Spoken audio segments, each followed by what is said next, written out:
Well, today we're going to combine a few critical topics all into one podcast. We're going to talk training and charity and cancer and stepping out of one's comfort zones. The Fight for a Cure has been one of Ottawa's premier fundraising events here in the region for a number of years. And they went from raising on that first year like $500 to what we're expecting to see about $220,000 coming in for this year's event, which is happening on October 13th at the Hilton Lac Leamy. Not to date this podcast, but for those that are listening and are thinking, oh my God, I totally want to take this event in. So this is the topic, and we are going to get to the fact that this is the first time that they are actually opening this up, and we'll have some female fighters in the rings, some female boxers in the rings as well. So this brings us to episode 34 of Living Your Life with Leanne Lang. This podcast brought to you by Extension Marketing, and for more information, you can always head to extensionmarketing.com. So joining us today here in studio, it's the first time we've had two guests, double the guests, so hopefully it's going to be a nice, smooth transition. Probably because Daphne Ballard, who is one of the fighters, is like scared shitless right now going, how on earth did I end up doing a podcast? And then we have Scott Whitteker also joining us, who is the co-founder and the director. Great to have you guys here. Well, thank you for having us. Yeah. We're happy to be here. So Daphne, I'm just going to a year ago, would you have ever anticipated that you would be taking on a boxing match and also having to do a podcast? No, absolutely not. Both things are terrifying.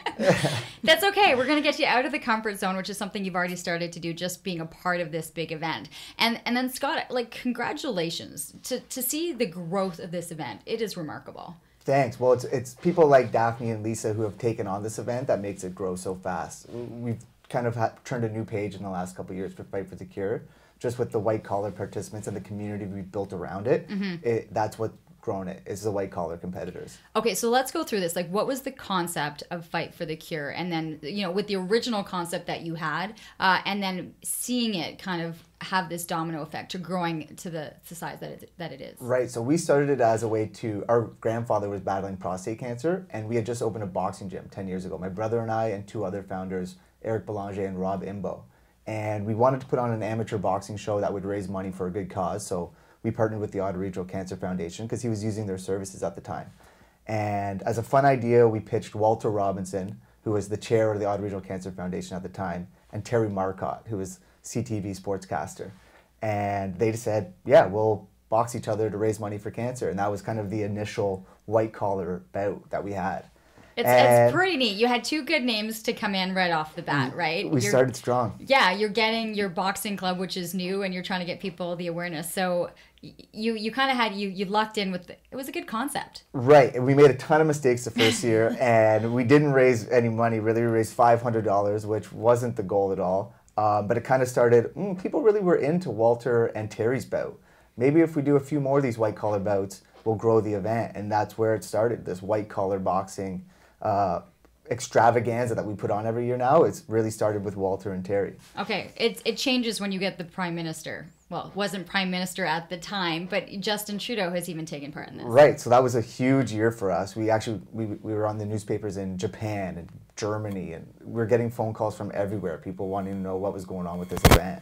And that kind of shot us off into a new stratosphere, I guess. We actually took a year off after that just to kind of, how do we top it? And then 2014, we hit the ground running again. Okay, so this was originally, was it an opportunity for your amateur boxers to be able to, feel what it was like to get into a ring and to box with the crowd? And, has that been lost in any of this, or really it became this charity big kind of movement with this fundraising? Yeah, it was never really, amateur boxers will just fight. That's what they like to do. They're doing it for fun. It was when we could, really raise a lot of money through the white collar guys and ladies now. And that's where we were like, okay, this is the direction this event needs to go. It's all well and good to do an amateur boxing match and raise a few $100, but when you can raise, a few $100,000 for this cause, that's where we were like, this is the direction we have to take this. And it's great because we change lives within the community for cancer care, but the people who participate, I'm sure Daphne will agree with this, something changes in them as well, which is really a proud point for me. Because you've had, so how many years are we going now? How many of these white collar fights have you had? We have 28 alumni right now. 28? 28. How much of a transformation have you seen with these white collar boxers coming in from all different backgrounds, Right. all different fitness levels, to be able to walk out of that night having just been in a boxing match. Right, so it's insane. They come in, first of all, they get in tremendous shape. A lot of them say they get into the best shape of their life doing this. But so one of the guys I trained personally really well, and I'm still very close with, Warren Wilkinson, he commented how, it helped him with public speaking. He hated public speaking before. He did fight for the cure, fought in front of 1,000 people. Public speaking's not all that hard anymore. And it's just little things like that change in them. Mm-hmm. It's a proud point for them as well. Like, they have rings, alumni rings. We have a belt now. It's amazing. It really changes everyone involved. It affects big time. I watched as Stefan Keys. Stefan sat across from me. Our desks were facing each other as he was going through this transformation, and I could honestly see this person morphing, changing daily from the experience. It was amazing to see the transformation. Right, and win or lose, I've never heard anyone say they regret doing it ever. I fought in 2014. I lost. I don't regret it one bit. I wouldn't change it at all. It was great. Now you have changed it because you've added the female component to it. So Huge. what was the idea behind it? Well, there was never really an idea behind it. We knew this was something that had to happen. We weren't resistant to it at all. It's just it's easier to find, say, 6 guys who are, 40 years old, 200 pounds, willing to do this. That's easy. But to find 2 ladies in their 40s who are juggling careers and kids and family, it's just a little harder to find, and we finally found it. Yeah. Okay, I'm going to be perfectly honest with you. Linda Ian, I got the email and the call going, so Leanne, we're doing this. I mean, I was very familiar with the event, and she's like, would you consider, we know that you box. And I was like, there's no chance. There's not even a chance that I would do this. And even though I love to box and I was using boxing as a training. Like I would fit the boxing in as my workout. Right. I'm like, I love punching and doing everything that it involves. I go, but there's not one part of me that wants to see the punch coming my way and to be hit. I was like, I just couldn't fathom it. And I was really impressed when I did hear that there were women that had stepped up. So the first one was Lisa Langevin. So she was kind of on board. She is a very successful lawyer, and we wish we could have her here with us. It's just mediations and life, Right. it just couldn't happen.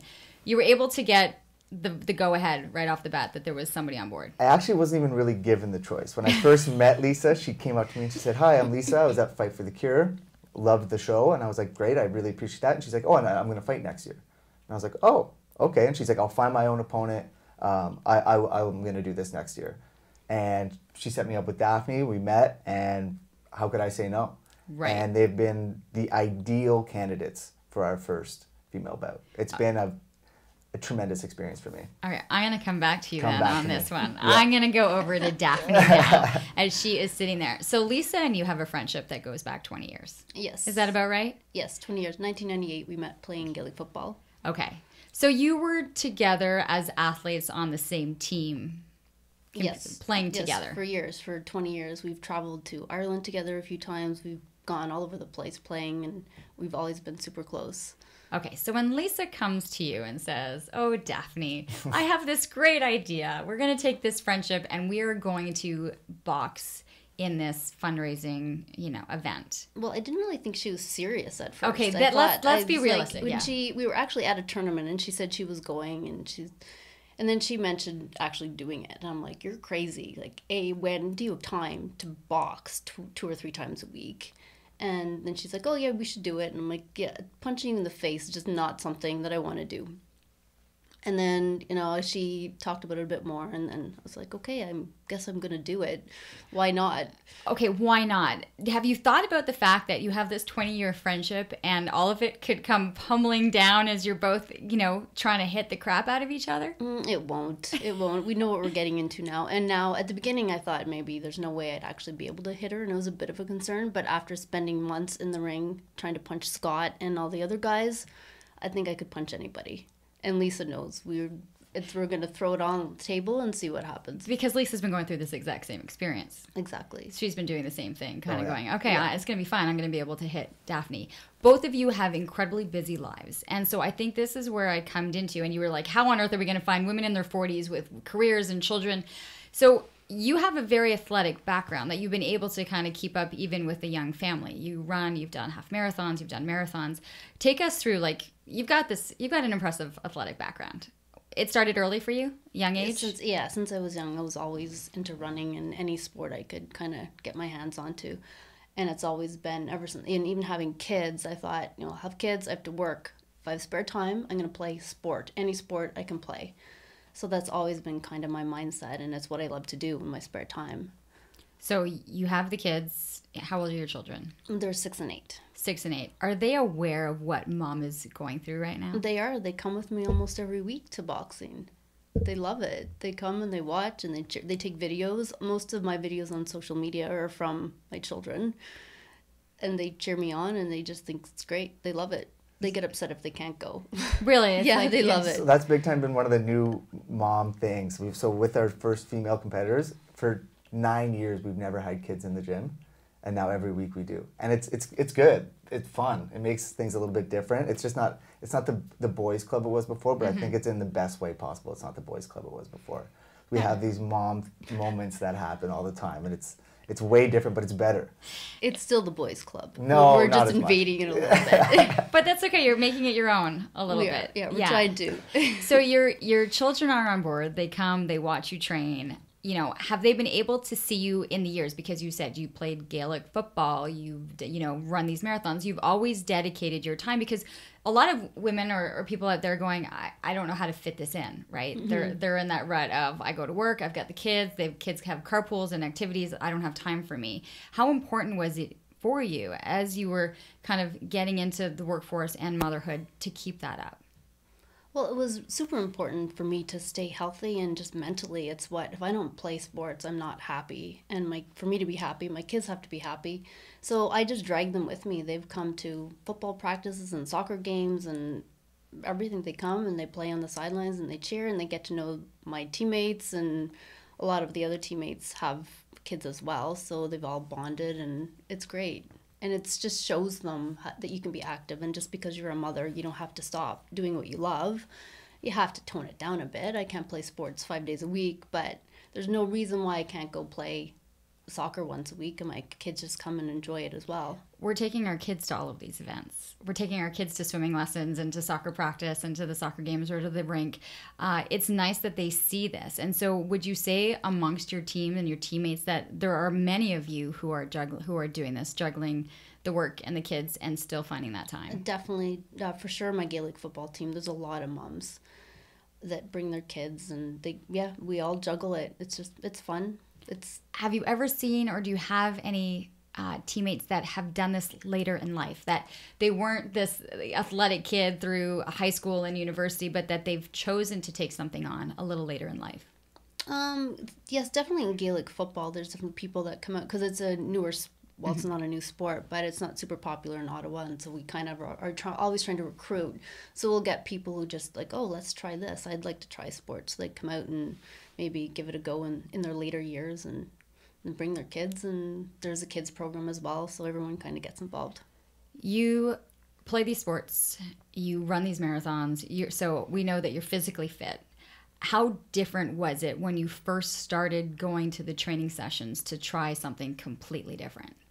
Well, very different. The first training, I was like, wow, I am super unathletic. I thought I was an athlete, but not anymore. Okay, yeah, so that's really interesting. Like, you have the endurance, you have the coordination of playing a game, but you didn't feel like you had any of that in the ring.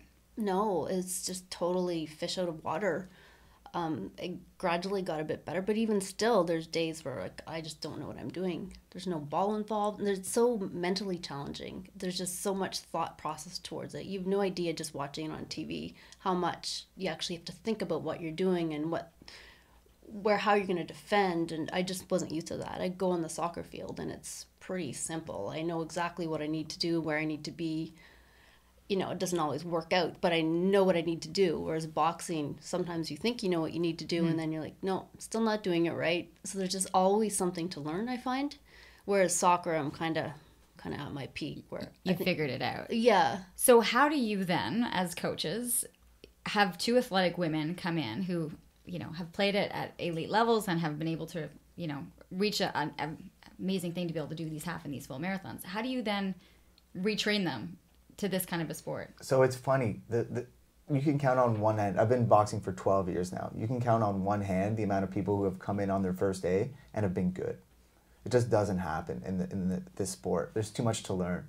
So when they felt unathletic and they felt like they weren't doing well, they were actually exactly where they were supposed to be, which is something that's hard to explain to somebody. Like, oh, you feel like you're doing everything wrong? Well, yeah, so does everybody else. So it's not a huge deal. It's just building their confidence over the course of 8 months. So that's why we take so long to do it too, is that 8-month training session. There's other charity boxing events that do like 6 and 8 week camps for their fights. We do 8 months because we want to make sure that the product that we deliver that night is aesthetically pleasing, and most of all though, everybody's safe. So when they feel like, oh, we're not doing this right, we're not doing that right, these are details that we're hashing out because we want you to be safe. So we take a long time to train them, and it's exactly why. What for you has been the most difficult? Has it been the cardio? Because cardio to run a marathon is very different than like straight hitting for 2 minutes. Like what were the most challenging things to learn? Just still the mental aspect. I mean, physically, yeah, it's challenging. The punch-outs are tough, but I kind of thrive off that. I've always enjoyed the challenge of the physical part of it. It's just not knowing what I'm doing, I found was the most challenging. So explain, like, what do you mean when you say you don't know what you're doing? Well, just like where your hands are supposed to be, and then when you throw a punch, your other hand has to be in a certain spot, and your feet have to be in a certain place, and it depends which punch your opponent throws, how you react to that. And it's a constant change, right? Like there's no textbook to say, there's no play. Like in soccer, you'll have a set plays, and it's a free kick. So you're going to kick it here, and hopefully the forward's going to come and get the ball and turn and pass off to someone else. There's a set play. There's no set plays in boxing. It all depends on what your opponent's going to do. So it's just reacting to that and trying to figure out. Do you trust your instincts? Are you starting to, like, where would you say that's coming in? Well, I feel like now I know what I want to do. When I'm in the ring, it doesn't always work out. But I feel like I have a plan in my head, what I need to do. But now I kind of feel like I just do the same things all the time. I don't have a lot of variety, but that's... But Lisa doesn't know that because Lisa's probably in the same boat. Right. Well, and that's it, when they're all huffing and puffing after a round of and I'm saying, I know you feel really tired and really exhausted right now, but I promise you, your opponent's going to feel the exact same thing. We're all at the same level, and that's how we want it.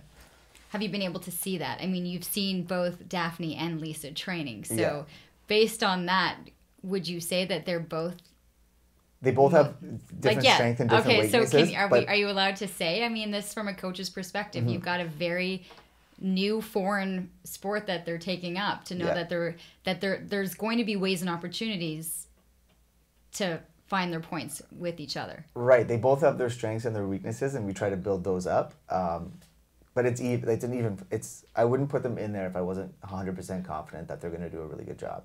So I'm 100% He's not saying confident. he doesn't. Is he not saying? No. But he's not saying what her strengths are and what the other weaknesses are. Oh, I don't know. We need to do that right now. You aren't, like, you're keeping that pretty tight right now. Well, I don't like to, like, they all train separately. We try to keep they haven't seen each other. A little bit. Right? Well, Lisa and I do. We share videos. Yeah, we talk all the time. We're we're the exception to the rule, I think, because she'll call me after and say, "Oh, I suck at this. It's so hard," and we'll kind of vent about it. Yeah. Whereas I'm sure the men don't do that. No, I'm sure the opponents men are far calling more each other competitive. Yeah, no one's calling each other. Have you ever had best friends go up against each other? Never. No. Like all the other male competitors, they don't even know each other. No, before this. Right. There's no relationship. There's nothing. It's all business. It's a unique situation we have going on with them. Aren't you worried? I would be like, oh my God, I'm so sorry. Like, I'm not worried. No, but like they hit each other. Like, it's my best friend. I'd be like, oh my God, are you okay? Are you okay? I think they started like that a little bit, but when you think of a fight, it's usually something personal, right? Like when a fight on the street's personal, or when you argue with somebody, it's personal. When we start boxing, you have to put all that aside and make it a sport. So it's not personal that they're punching each other in the face. It's a sport, and on an even nicer platform, it's to raise money for a great cause. So I think over the 8 months, they've seen, okay, this is actually a sport. It's not a fight. That's why when you said they're fighters, I said, they're boxers. Yeah, no, they're boxers. Yeah. And then to raise money for a good cause, I know they're going to go out there Okay, do well. so what has the reaction been from your family and friends and people when you've told them what you're doing? Well, they think I'm crazy. Yeah, pretty much. But they also think it's amazing. Like, and the fact that we're going to get up there in front of 1,000 people and do something that we, don't think we're good at and totally out of our element. Yeah, it's kind of crazy. Scott's shaking his head. No, because yeah, they're like good. they're good. They're really I can good. see that. Yeah. Yeah, I think you're downplaying. I mean, to have been chosen, like to have had the balls, I'm going to say, to say I'm going to do this and I'm going to train for 8 months and I'm going to get in the ring. That takes so much more than 99.9% of the population. Right. Including me. Yeah. Like I am all these things. I go out, I work out like crazy. My kids know I'm active. I do a ton of charity work and I still wasn't getting in the ring. Like I think you're downplaying just how much of a challenge it is to step outside the comfort zone. And I think that's really it, is that it takes a certain person to be able to say it's okay to step out of the comfort zone. It is, and I don't think I really have before.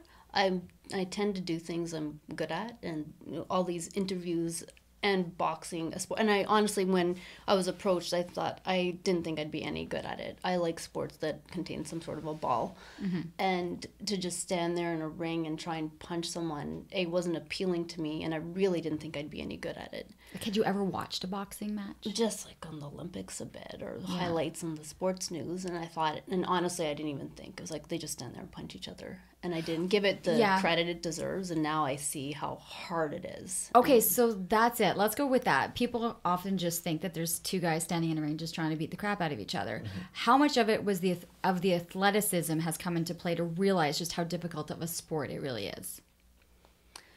Again, I don't know if it's so much the athleticism. It's more the putting it all together and having to think so much about everything you're doing. I mean, yes, you need to be fit. It's helpful, but that hasn't been the challenge for me. I definitely get tired. Like but you're that fit. I mean, fitness levels. From a coach's perspective, if they weren't as athletic as they are and didn't come in such great shape, it would have been really challenging. But it's like that with everybody. We've had to make cuts from men because they just weren't either athletic enough or weren't conditioned enough. Okay, that's what I was going to say. There have been other participants who, out of that 8 months, needed a couple of months to shed weight and become athletic, build up their cardio to last through this. Right, and well, there's been many too that we've just had to say, like, we don't think you can do this. We're not comfortable putting you in there. Sorry. How have those participants taken it? This podcast is brought to you by Extension Marketing. They are a new breed of marketing agency that acts as your virtual marketing department, designing and implementing cost-effective marketing strategies that will grow your business. I can speak to this personally, as I've been using the Extension Marketing team to help me launch and grow my business. Founder Pat Whalen has been a lifesaver for me, a genuine coach, guiding me along the way into uncharted territory. Tell them you're a friend of the show and receive a free 1-hour consultation. Check them out at extensionmarketing.com. I think a lot of them, and I'm sure Daphne can attest to this, they know that they're not on the same level as everybody else, and they can feel it, and it's kind of like a thanks, man, kind of like, all right. Thank you for giving me the out that I needed so that I can, it happens pretty often. Really? We usually book one extra fight because one's probably going to fall through. Interesting. But with them, I mean, they both came in great shape. They're both super athletic. What's Lisa's background? I mean, I know that you play the same. She played Gaelic for a long time, and like soccer, basketball, and like she's the same as me, basically. Okay, yeah. I'm also going to point this out. You both have a good background in team sports. You're team players. You're dependent on your teammates a lot of the time in these sports. What's the attitude like to shift to an individual sport background and to understand that it's just you out there and you yourself for the outcome of the game? Oh, it's definitely different for sure. I mean, when I was younger, I played tennis and badminton and stuff like that, but it doesn't really compare. You done? I think she's done every sport at this point. Sport, yeah. I'm a bit nuts. Yeah. But it doesn't. And running is mentally challenging, but mentally in the sense that you have to keep motivating yourself to just not stop and say, "This sucks. I don't want to do this anymore." Whereas boxing, your thoughts are all to yourself, and you have to make all the decisions, split-second decisions. And I guess football and soccer are the same, but you make a bad pass, your teammate's going to cover your butt kind of thing. So you definitely have that. And just the talking to each other and supporting each other. Whereas boxing, you're there with your headgear and mouth guard, and are you talking in your head? Do you find that you're trying to talk to yourself as you're training or trying to figure it out? Like, you can hear yourself saying, "Okay." No, not really. No. It's just it just happens so fast. Honestly, you're just trying to get in there and not get. You have no time to think. We spar with the men all the time, so the goal is to not get knocked out, really, and to just not make a fool of yourself. Have you been hit? Like, let's go through. Like, I mean, we're close to the fight, right? So at this point, you've been in the ring. You've been having your training sessions are much more intense. Have you been hit? Like, have you felt what being hit is like? Well, Scott hits me any chance he gets. That's not true. No, I'm just kidding. Have you experienced a hit yet? Yeah, she has. Yes. How was that? Well, do you want me to tell her how I reacted? I don't remember. I started laughing. Oh yeah, well yeah, she's crazy. Like, she's taken some decent shots from men and women, and she just laughs about it, which is like. Does it not hurt? No, well, it kind of doesn't so much because we have the headgear and the gloves are so big. It's just kind of shocking. Like, it's that I guess I still am not used to the fact that someone's hitting me in the head. It's like they hit you and you just kind of like, first of all, what am I doing here? Why is this person punching me in the head? So it's funny to me. That's one of the major mental obstacles of teaching somebody how to box is getting okay with getting hit. You're not going to avoid every single shot. Right. So you try to minimize damage by catching it off your gloves. Right. So usually the first thing they want to do is move their head around like crazy, and then eventually we teach them it's okay to catch it off the gloves, and it's just a slow progression from there. But she's caught a few decent shots, and like it's taken you a second or two to A couple times, yeah. Not that often. I mean, the guys don't try and hit me so hard. What about the nose? Like, for me, I've broken my nose 3 times. I was like, I can't go through another broken nose. Nothing No, nothing. No. Some of is the guys that have usually had where bloody it would get hit? Like, yeah. I mean, it's the only part that's not really protected, right? The headgear covers all through right. here, so. But your nose is right. It's out front there. And center, yeah. But we've only had 2 or 3 nosebleeds in the whole 8 months I between think 12 so. people. Yeah. Oh, But we okay. keep it safe. Like we're as safe as possible. It's all about defense, really. Mm-hmm. You really Defense have first. to defend, which is funny because when I play other sports, I'm known for not wanting to play defense. All I want to do is score. And boxing, You're it's just on defense first. Yeah. It's crazy. Have you purchased any makeup for under, like, concealer or little black eyes or anything for the day after the fight? No, Well, I don't know. I don't think we've had one black There's eye. black One eyes. There's eye. got to be. I think One. Stefan had a little bit of a cut and some bruises. He had a lip issue that he Yeah. got mad at me about because he's like, I can't show up to work with this lip. So also, I was like, all right, man, I'm sorry. He was on TV. Yeah. Okay, so we go through that, you like the fact that they're in there because there's a reason. And so what has the impact been on the Ottawa Regional Cancer Foundation from this? Like, I mean, you talked about it, that this was about your dad, first and foremost. Grandpa. Grandpa. Like, what was his reaction to seeing what you guys were creating? He's really proud. He's still with us, but he's not too mobile anymore. But he was really proud, and we always made sure he got to fight for the cure. And he was really proud of where this event has gone.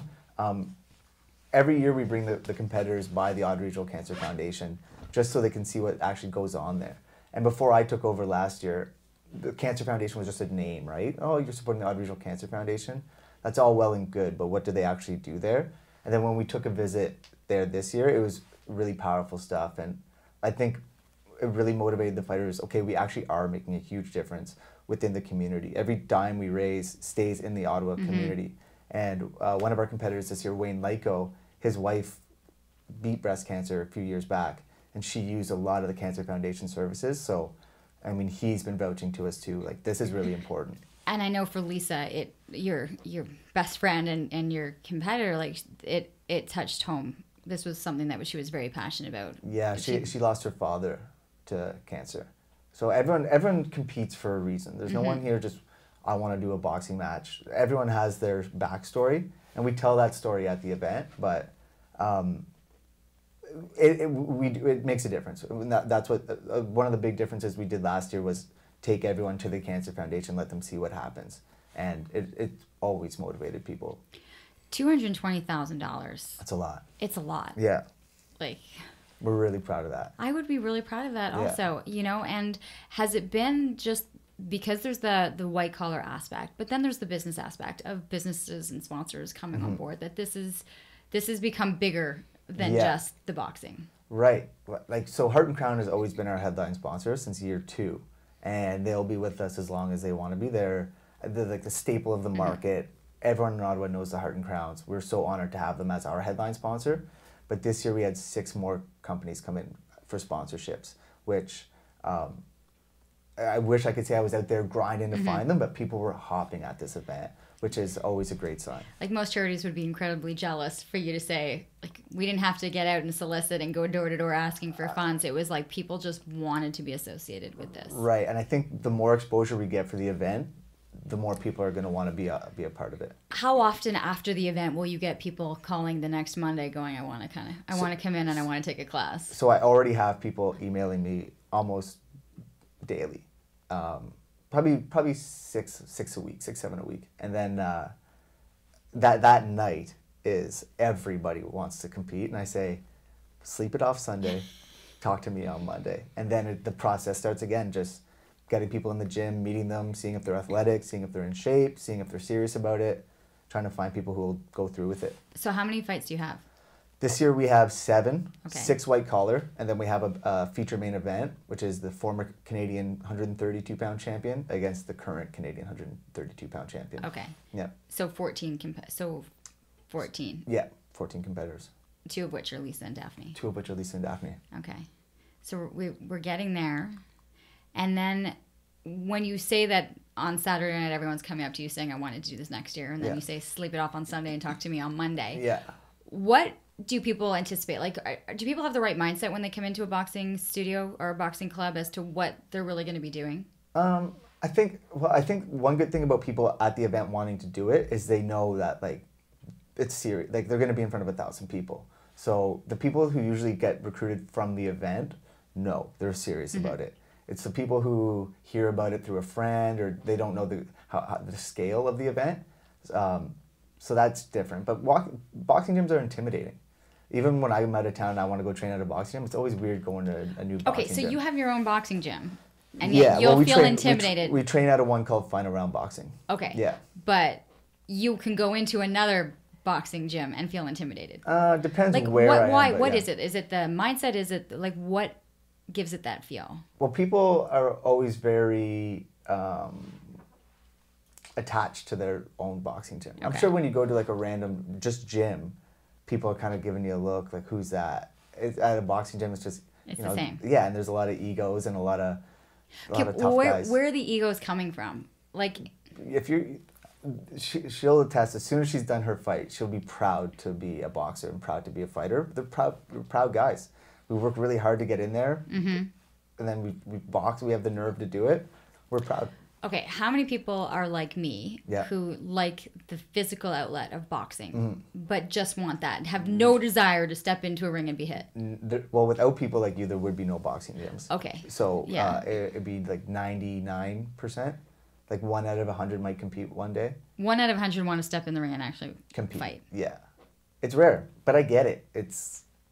So for that many people that just like the physical outlet of it, and what do you hear from people? Like, for me, I honestly could feel frustration. Like, I could visualize, like, the anger or different things that were coming out. Yeah. Like, do you find that a lot of that is there's another release to the punching and to the cardio, like just the nonstop aspect? Like boxing itself? Yeah. Yeah, you're a like when you're just going against a dummy. Yeah, right? but once you're done a hard boxing workout, you're a puppy and you're happy and you have those endorphins flowing and you feel like $1,000,000. That's the most addicting part of it. Like, after our hard training sessions, it's just all laughs and smiles after. It's not laughs and smiles during, but afterwards, where you're like, all right, we're done. It's like, and then you get that rush.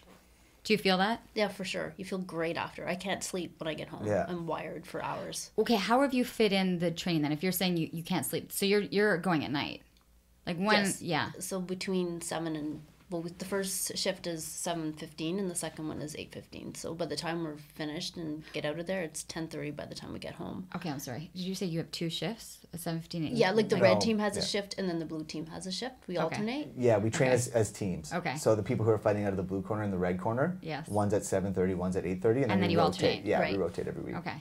And they're an hour. Yes. Yeah. They're an hour. So you're training an hour Yes. a day. Or how many days a week are you? Monday, Wednesday. Okay. Yeah. So twice a week. So then twice a week you're boxing. What are you doing?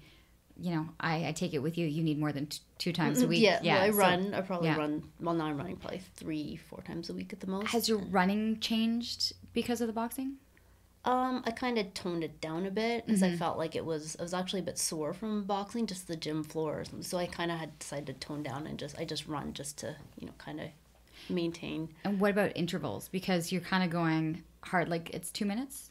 2-minute rounds? So they'll be doing 1.5 rounds. 1.5 minutes. So 90 seconds. Intervals wouldn't be, you can't compare. The only way to get in boxing shape is to box, to punch a bag or punch somebody. That's the only way. You can run all you want. It's good to be in shape to go box, but you need to box to be in boxing shape. Like, what about your hands and your knuckles? Like, have you had soreness? Like, I'm just picturing, right out of like a movie when they kind of come in and they sit themselves in an ice bucket and an ice bath and then put. Have you had soreness? Like, are you sore? No, just my right hand gets sore sometimes when we do punches, but Yeah. I don't tell Scott.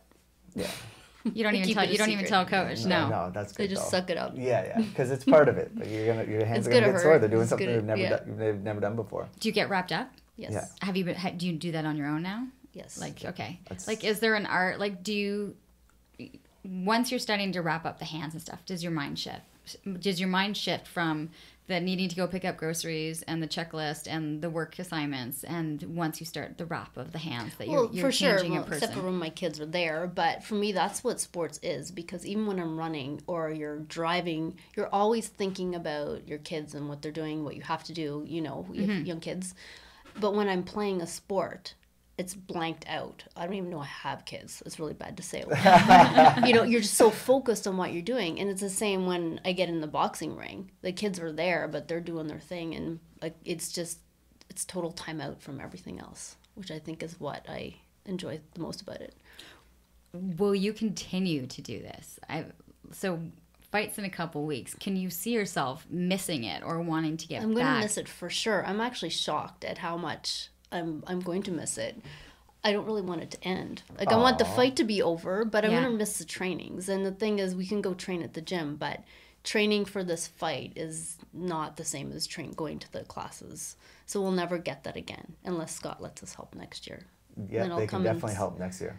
If they find more females, we'll come and spar with the girls. I've had a lot of interest from females to do it next year. Now that they know it, like now that and I you've think done the groundbreaking. I think when they see their bout and how good they actually are, it'll really inspire a lot of young females to do it next year. Okay, you just said like young females. Well, no, but I'm just saying yeah. that, like Daphne and Lisa over 40, right? Like that's. But that's what we want. So by young females, I meant like 30, 40. I love that he says that. Yeah. Young, yeah. Well, we want. Nobody usually says. We want women like Daphne and Lisa because they have great networks, and they'll be dedicated. Mm-hmm. So, I mean, Lisa's raised I think $14,000 now online. Like it's been unbelievable. Daphne's done really well too. How have you done the fundraising?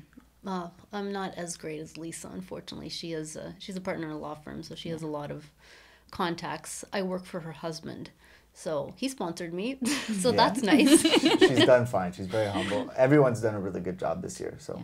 Yeah. Okay, I hadn't mentioned that your boss is Lisa's husband. So this is like a triangle that could go could go really bad. Yeah, well, that was the first time we talked about it. I'm like, well, you need to ask Chris. Is he going to fire me if I beat you up? Right.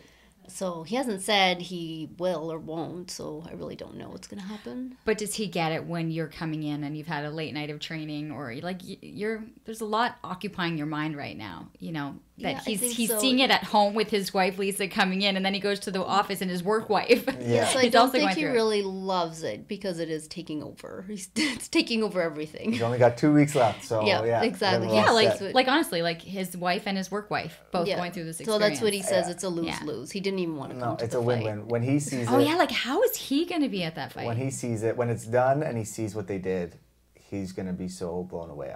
I guarantee it. He's going to be pumped. You're like going, oh my God. Yeah, trust me. I know. Have you watched, have you studied now boxing? Like, have you watched fights? Have you watched female fighters? Like, a little bit, but no, I mean, I only have so much time, right? Yeah. So I watch the guys spar each other. How different is it? Like, is it very much different pace or? They actually go a little harder. They throw a lot more punches than we do because I think The girls throw more punches? yeah. How's that? Well, Like- they're lighter. They're in better shape than. Not that our guys aren't in good shape. Right. They're in really, really good shape right now, but they came in pretty good shape. So they'll throw a lot more punches than our guys will. Our guys are a little bit more slower paced. I didn't even realize that. Yeah.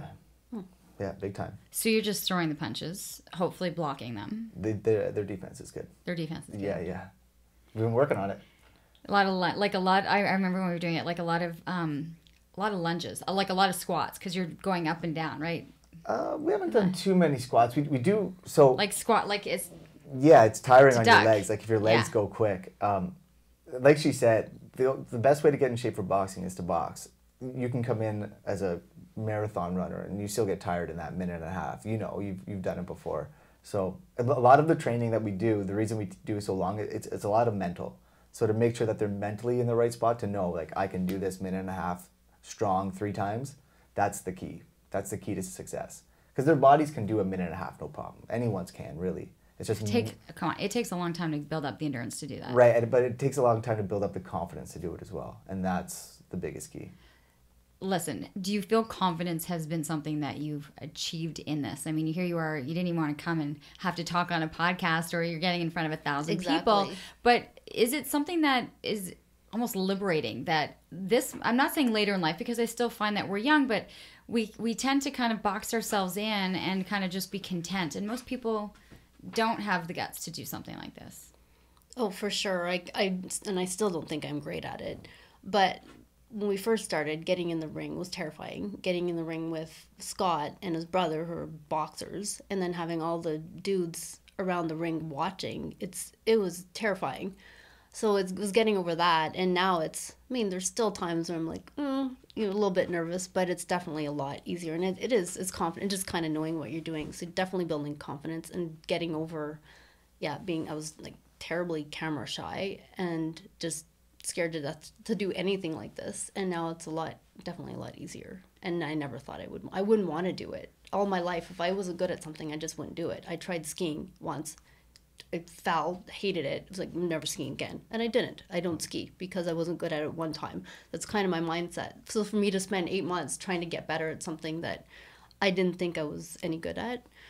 Do you think there's a lot of other women like you that could use a wake-up call like this to say it's okay to not be good at something right off the bat, but you stick at it and you do something different and it changes you? For sure. It's rewarding. It's definitely rewarding. And it's, to go through the whole 8 months. And Scott doesn't get enough credit, really, for bringing us to where we are. Mm-hmm. If you saw us at the beginning to where we are now. And you don't even realize it's happening. Like the first day. I remember the first day being horrible.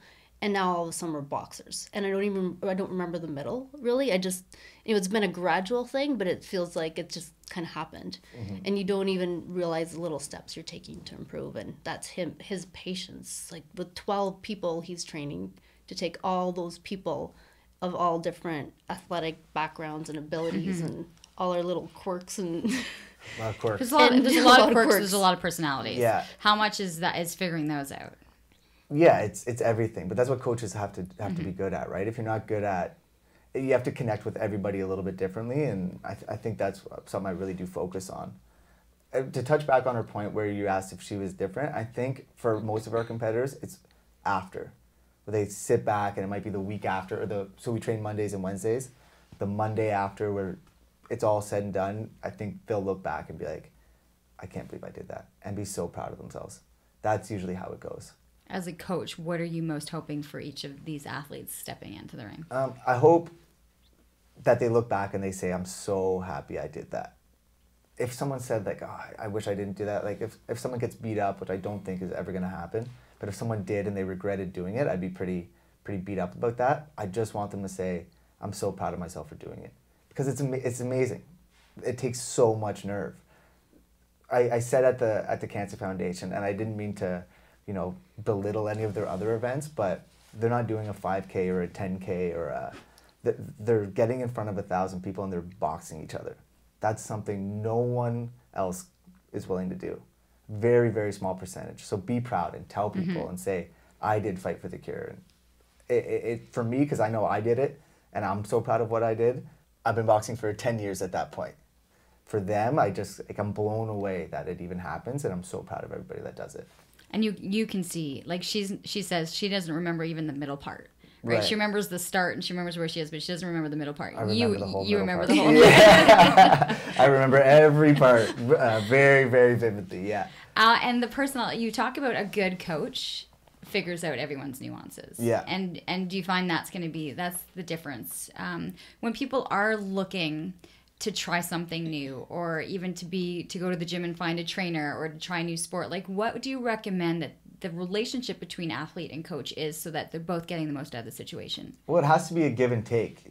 Coaches have to be patient with their pupils, and just some people are going to have bad days, and that's all right.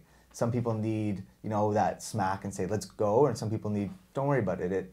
It's just a bad day. It was just a bad day. We'll come back tomorrow. Yeah. Everyone's so different, right? So especially with a sport like boxing, where it's so mental and so emotional, you got to really find your path with everybody and say, okay, this is how I motivate this person this way. A little bit of a psychologist some days? Maybe, yeah. I try my best. This has been a new one for me. Has this been good therapy for you? Like, Definitely. Has boxing been good therapy? For sure, yeah. It's a stress relief for sure. Yeah. Okay, let's go to game night. What are you most looking forward to that night? I don't know. I don't want to say I'm looking forward to the end, because I'm excited to fight Lisa. I'm excited to fight a girl for real. We've only had a couple of women that have been able to spar, and it's been okay, but generally it's men. So I'm looking forward to fighting someone that it's the same. She's a bit taller than me, but I think we're the same level. I think it's going to be an even fight. To fight someone at my level that I'm not. I know if she hits me, she's probably not going to knock me out. If Scott hits me, he's going to knock me out. So that fear factor won't be there when I'm fighting her. But I'm sure it's going to be fast and hopefully fun. Yeah. Do you guys have like a day at the spa booked for Monday, Sunday, next day? Like, please tell me that you have like this girls' spa day or something. Yeah. Like, you and Lisa have got to have something planned the next day to kind of. You guys should. We don't. Like, Well, I'm thinking we need to get them into a spa or something the next day. Maybe we'll sponsor that as a thank you. Spa day, yeah. Like, for stepping to up. build our friendship. Like, there's going to be a lot of emotion left on that in the ring that night. I think it's going to be really 8 months. emotional. It's going to be super emotional for everybody. And I think, like, as best friends, we lean on our friends for, when we're going through these ups and the downs. You're both going to be going through it at the same time, and one of you will be victorious and one of you not, right? Like, I'm getting into this, like, because I don't want to. I'm a terrible loser. I don't want to lose at all. It's super competitive, and I'll do whatever I can to win. But I also don't want Lisa to lose. Like, I'll feel bad for her. They definitely need a spa day after this. That's the hardest part for me. I'm training all 12, right? No matter what, I'm going 50-50, which sucks. Right. Yeah, like half my people are going to win and half my people are going to lose, and it's really hard to balance. With them, I think being such close friends, it's going to be interesting to see how it goes. But it's definitely going to be an emotional night. We filmed these videos, these pre-fight videos. Did you see Stefan's last year? No. It gives them an opportunity to tell why they're doing it. Yeah. And this year, 10 out of 12 got emotional during their interviews. So it's going to be a really powerful night. It really will be. Yeah. I think at this point there's hopefully people, because we're doing this before the event, because I wanted people to have an opportunity to get in. Are there still tickets? Like, can people still somewhat get in? We've been sold out for like 4 months. You guys have been sold out for that long? Yeah. Since June. So this is one of those, if you hear this is about getting in for next year. Yeah. Where can people reach out if they are looking for more information, if they want to experience what this boxing is like, or as a business want to get involved in a sponsorship level? So fightforthecure.ca has all of our information, all of our sponsors. They can get in touch with me through there to request a sponsorship kit. This year we're completely sold out of sponsorship packages. No tables left. Our biggest one yet, 98 tables. Last year was 89 tables. So we've grown that way too. And then if they want to compete, we're always looking for people to compete next year. Next year we're going to do 10 white collar or 5 white collar bouts. So we're looking for 10 people. feel free to reach out. And women. I never say Get no, in- especially yeah, women, yeah. Especially to the women. Daphne, it was a pleasure to meet you. I cannot wait. I think I might actually, I'm going to need to get in there. I have to see this. I really do. Yeah, we have passes. I really do. And wishing you all the best. I'm really sorry Lisa wasn't able to join us to really kind of see the dynamics, but I think you spoke well for your friend, and I think for other people to understand that you've got lives and families and jobs and kids, and it's about kind of being that person for yourself so you can be, like, you're a better mom because of this. I would say. Yeah. I keep telling people, like, give me that outlet and I'm better off for it, you know? I think about that with their parents or with their kids. Mm-hmm. Like, imagine, so I can remember when my mom was their age, and imagine my mom doing something like this. It'd be the coolest thing in the world for somebody their kids' age. So I think, yeah, in later years, their kids are going to look back and be like, yeah, my mom's a badass. Yeah. They really are. Yeah, she had a boxing match. And it's building that up for the next generation. Thank you so much. I really appreciate this. This has been like an interesting, different story for the podcast. And as always, we're always kind of getting feedback and listening to people and what it is that you want to hear. So please like or subscribe or let us know what you're looking for in this podcast. Living Your Life with Leanne Lang. That is a wrap on episode 34. Thanks for listening.